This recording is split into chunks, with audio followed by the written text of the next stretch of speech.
Hi everyone, मैं अरविंदर। आज हम फॉरगिवनेस पर बात करेंगे। फॉरगिव करना हमें क्यों टफ़ लगता है और कुछ एक टेक्निक्स मैं आपके साथ शेयर करूंगी जिससे कि हमें फॉरगिव करना आसान लगने लगेगा। तो जैसे कि हमारी लाइफ में बहुत से लोग होते हैं जिनके साथ हम अपना जीवन जी रहे होते हैं, इंटरेक्ट कर रहे होते हैं, तो कभी वो हमें कोई अनप्लीजेंट बात कह देते हैं और उस बात को हम सुनकर नाराज़ हो जाते हैं, अपसेट हो जाते हैं, गुस्से में आ जाते हैं। और ये जो घटना हुई होती है, इस घटना के इमीडिएटली बाद अगर हमने अपने आप से ये कह दिया है कि मैं इनको कभी माफ़ नहीं करूँगी और कभी इनको इस एक्शन को कभी भूलूँगी नहीं, और इस डायलॉग को अगर मैं अपने सेल्फ टॉक बना लेती हूँ और बार बार लोगों के साथ इस बात को डिस्कस करती हूँ, तो अभी ये जो मेरा कॉन्शियस पैटर्न है, इस कॉन्शियस पैटर्न को मेरा सबकॉन्शियस माइंड ले लेता है। और सबकॉन्शियस माइंड का काम होता है, जो भी मैसेज उसको दिया जाता है वो उसको इम्प्लीमेंट करने में लग जाता है। तो अब ये मैसेज बहुत फीलिंग्स के साथ कहा गया है, क्योंकि जो बात फीलिंग्स के साथ कही जाए, बार बार कही जाए, तो सबकॉन्शियस माइंड उसको अपने आप से ऑटोमेटिकली उसको ले लेता है कि ये मेरे को इस पे एक्शन लेने के लिए कहा जा रहा है। तो फिर क्या होता है कि एज ए रिज़ल्ट हम उसको जो है उस इंसिडेंट को भूलते नहीं हैं, और जिसको हमें माफ़ करना होता है उसको हम माफ़ नहीं कर पाते हैं। तो ये जो पैटर्न है हमारी लाइफ में लगातार चलता रहता है, इशू भी ये लगातार चलता रहता है। और इस घटना को जब हम बार बार सोचते हैं तो हमारे मन में बहुत सारे नेगेटिव विचार आने शुरू हो जाते हैं। इन विचारों की वजह से हमें स्लीपलेसनेस होने लगती है, एंग्जाइटी, डिप्रेशन की तरफ हम बढ़ने लगते हैं, और हमारी बॉडी में कितने केमिकल रिएक्शंस होने शुरू हो जाते हैं। ये इन्फ्लामेटरी हार्मोन्स हमारी बॉडी से स्क्रीट होते हैं जो कि एडवर्स इफ़ेक्ट हमारी बॉडी पे करते हैं। हमारा बीपी हाई हो सकता है, लंबे समय तक रहता है, तो हार्ट डिजीज़ हो सकती हैं, शुगर लेवल्स हाई हो सकते हैं और डायबिटीज़ में कन्वर्ट हो सकते हैं। हमारी ये प्रॉब्लम, हमारी बॉडी में कहीं कहीं पेन हो सकती है, डाइजेस्टिव प्रॉब्लम्स हो सकती हैं, हमारी इम्यूनिटी लो हो सकती है, इन्फेक्शंस के रेट पहले से ज़्यादा बढ़ जाता है। तो इस तरह से हमारी बॉडी में जो है इफ़ेक्ट आना शुरू हो जाता है। हमारी इमोशनल हेल्थ, हमारी मेंटल हेल्थ और हमारी फ़िज़िकल हेल्थ चैलेंज में आ जाती है। तो अब हम, कई लोग सोचते हैं कि फॉरगिव करेंगे तो हम दूसरे को जो है हम उसको फैसिलिटेट कर रहे हैं, पर ऐसा नहीं है। हम दूसरा तो कह के सालों साल से वो भूल भी चुका है, हमने ही उस बात को पकड़ा हुआ है, हम ही उसको याद करके बैठे हुए हैं, तो परेशानी हमें हो रही है। तो हमें अपने पीस ऑफ माइंड के लिए, अपने हैप्पीनेस के लिए और अपनी हेल्थ के लिए हमें माफ़ करना होता है। और कई बार क्या होता है कि रिश्तों को अच्छा करने के लिए हमें फॉरगिव करना पड़ता है, और हम करते भी हैं और ये ज़रूरी भी है। लेकिन कई बार ऐसा ज़रूरी नहीं है कि आप फॉरगिव कर रहे हैं तो आप उस बात को भूल जाएं, किसी के एक्शन को।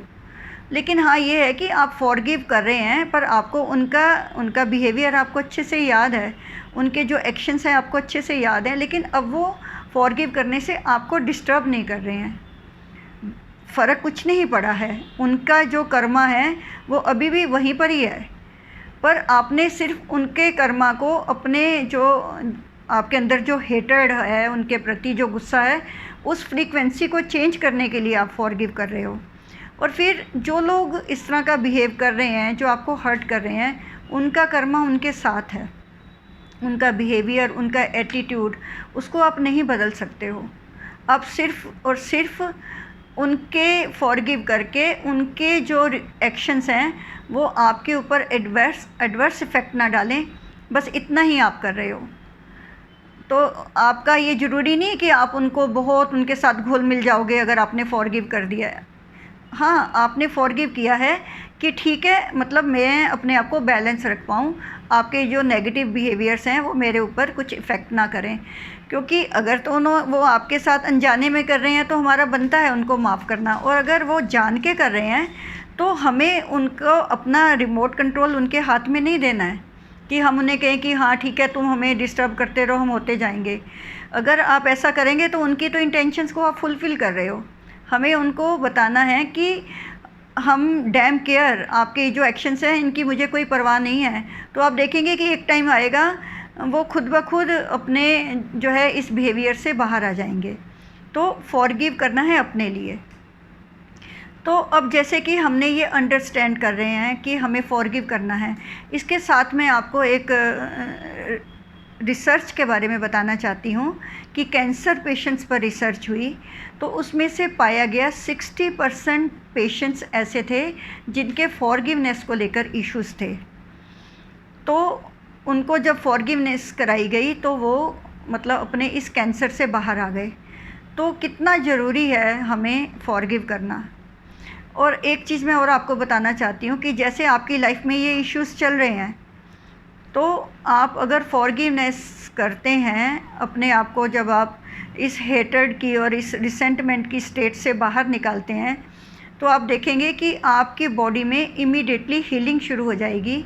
आप एक हैप्पीनेस के मोड में आ जाएंगे, आपकी बॉडी हील होनी शुरू हो जाएगी। आपकी जो बॉडी के जो भी इमोशनल, मेंटल इश्यूज़ हैं और जो फिज़िकल इश्यूज़ हैं वो बेहतर होने शुरू हो जाएंगे। जैसे कि आप एक टीवी के ऊपर एक चैनल देख रहे हैं जो कि बहुत हॉरर है मूवी या जो भी प्रोग्राम है, और उसको आप देखकर बहुत ज़्यादा फियर में है, लेकिन जैसे ही आपने चैनल को चेंज किया और कोई एक अच्छा सा चैनल लगा लिया है, जैसे कि कोई लाफ्टर चैनल, और उसको देखकर अब आपको कैसा महसूस हो रहा है। तो वो जो शिफ्ट आप महसूस कर रहे हो उस चैनल को चेंज करके, इस तरह से आपकी बॉडी में शिफ्ट आएगा।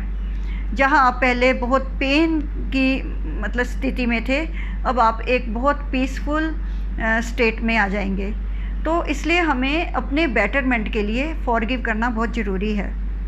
अब क्या है कि आप रेडी हो चुके हैं फॉरगिव करने के लिए, तो अगर कोई आपकी लाइफ की ऐसी घटना है जिसको आप फॉरगिव नहीं कर पाए हैं, या अभी डेली जीवन जीते हुए कुछ ऐसी घटनाएं होती जा रही हैं कि किसी ने आपको हर्ट कर दिया और वो आपको घटना डिस्टर्ब कर रही है, तो आप अपने पास एक डायरी रखें और उस डायरी में घटना को लिखें। जितना ज़्यादा आप डिटेल में उस घटना को लिखेंगे, कुछ समय लेकर लिखेंगे, तो आप देखेंगे कि जहाँ आपने इसको लिखने से पहले जो इस घटना को लेकर जो पेन की इंटेंसिटी थी 10 में से 7 या 8 थी, अब वो घटकर 4, 5 या 5, 6 पर आ गई है। तो आप देखेंगे कि उसके लिखने के इमीडिएटली बाद आप बहुत अच्छा रिलैक्स फील करेंगे। तो ये बहुत अच्छी टेक्निक है, इसको आप ज़रूर फॉलो करें, बहुत आपको फ़ायदा होने वाला है। दूसरी एक टेक्निक है कि आप अपना एक पासवर्ड बनाएं। मेरे हिसाब से आप वैसे तो आपने अपने पासवर्ड बनाए होंगे, लेकिन आप अब मेरे हिसाब से एक पासवर्ड बनाएं। जब भी आप अपना मोबाइल खोलें या अपना लैपटॉप खोलें, तो आप एक पासवर्ड बनाएं, forgive@, आपके साथ जिसके साथ आपकी घटना हुई है आप उसका नाम लिख सकते हैं। forgive@ this and this नाम लिखें, मेल है फीमेल है जो भी है, या आप नाम नहीं लिखना सकते तो हिम और हर लिखें। तो इस तरह से आप ये बना सकते हैं, forgive@him, forgive@her। अब क्या है कि आप जितनी बार अपना मोबाइल खोलेंगे, जितनी बार आप अपना लैपटॉप खोलेंगे, तो आप बार बार ये पासवर्ड डालेंगे। अब क्या होने वाला है कि पहले आपने अपनी प्रोग्रामिंग की थी कि माफ़ नहीं करना है, फॉरगिव नहीं करना है, लेट गो नहीं करना है। अब आपकी एक नई रीप्रोग्रामिंग शुरू होगी। अब आप कह रहे हैं कि मुझे फॉरगिव करना है। किसको करना है? वो जो आप forgive@her में आपको वो इमेज नज़र आएगी, किस पर्सन को मुझे फॉरगिव करना है। अब क्या है कि आपके माइंड ने अब एक नया मैसेज ले लिया है, और आप देखोगे कि आपको पता भी नहीं लगेगा, धीरे धीरे आपकी एनर्जीज चेंज होने लगी हैं। आपकी बॉडी से हेटर्ड, रिसेंटमेंट, एंगर वो सब रिलीज़ होने लगा है, और आपकी जो पॉजिटिव वाइब्रेशंस हैं वो दूसरे पर्सन की तरफ जानी शुरू हो गई हैं, और उनकी तरफ भी आप देखोगे कि उनके बिहेवियर्स चेंज होने शुरू हो गए हैं। तो इस तरह से आप इस पासवर्ड को बनाएंगे और डेफिनेटली आप अच्छे रिजल्ट्स आपको मिलने वाले हैं। थर्ड टेक्निक आप क्या कर सकते हैं कि जो भी पर्सन है उसको आप एनर्जी के बेस में देखें, एक लाइट की बॉडी देखें, और अपने आप को भी एक लाइट की बॉडी में देखें। ये आप रात के समय कर सकते हैं, दिन में कभी भी कर सकते हैं, और फिर आप उस लाइट की बॉडी से इंटरेक्ट करें। आप बोल सकते हैं, क्योंकि सोल बेस पर हैं अभी आप, तो आप बोलेंगे हे सोल और हे आत्मन, जो भी हमारे आपस में हम दोनों के बीच में जो इशू चल रहा है इसको मैं ख़त्म करती हूँ, मैं आपको माफ़ करती हूँ। और मेरे भी कुछ बिहेवियर से आप हर्ट हुए होंगे तो आप मुझे माफ़ कर दो, मैं आपको माफ़ करती हूँ। तो जैसे ही आप ये बोलोगे तो ये टेलीपैथी की तरह काम करेगा। आपका जो मैसेज है इमीडिएटली उनके पास पहुँचेगा।